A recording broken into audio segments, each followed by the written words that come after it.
Tony Hain. I'm CEO of Hain Global Consulting. What was the main message of your presentation?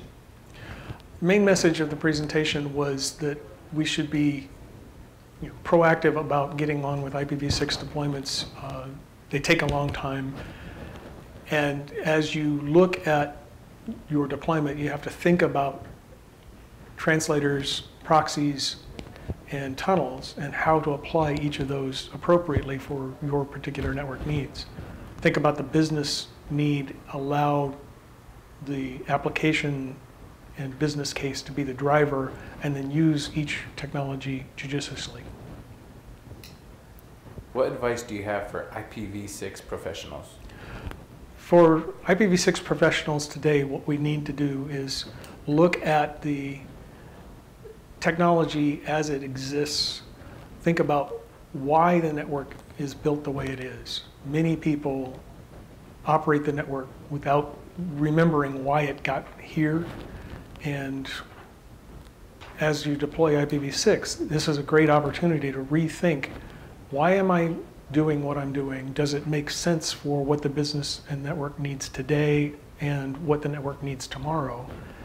And then use your deployment of IPv6 as an opportunity to put new services and capability in place and make sure you've rolled that out. Use tunnels where they make sense. Managing the endpoints is the primary thing to think about. They're a very good tool to allow you to manage budgets. Use proxies. In particular, if you use proxies for access to your network today, continue to do that with IPv6. And then use translators as a last resort, because they do things like break your potential audit trail, which is the fundamental point of security.